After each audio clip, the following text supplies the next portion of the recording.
ఒక పక్షిని వెతకడం కోసం అని చెప్పి సుమారుగా 40 సంవత్సరాల నుంచి అయితే ట్రై చేస్తున్నారు. బట్ అదైతే కనిపించట్లేదు.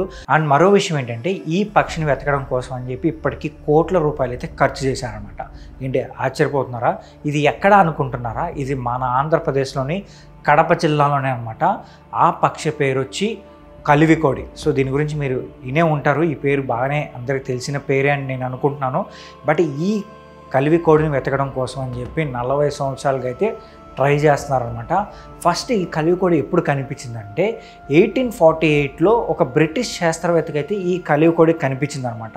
ఆ తర్వాత చాలా సంవత్సరాలకి 1900 సంవత్సరంలో అయితే మాత్రం ఒకసారి కనిపించింది. ఆ తర్వాత 1986లో ఒకసారి కనిపించింది. అండ్ 2002 సంవత్సరంలో అయితే మాత్రం ఆ పక్షి కనిపించలేదు, కానీ ఆ పక్షి యొక్క వాయిస్ అలాగే పాదముద్రలు అయితే వీళ్ళు రికార్డ్ చేశారనమాట.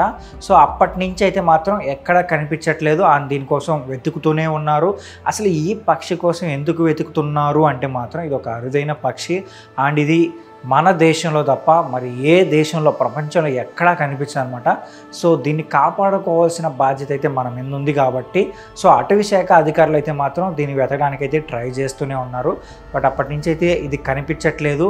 అండ్ ఈ పక్షి వెతకడం కోసం అని చెప్పి చాలా డబ్బులు కూడా ఖర్చు పెట్టారనమాట. ఎందుకంటే కెమెరాలు అలాగే సెన్సార్లు ఉంటాయి కదా, అంటే చిన్న చిన్న ప్రాణులు కనిపెట్టడం కోసం అని చెప్పి కొన్ని సెన్సార్లు అయితే ఉంటాయి.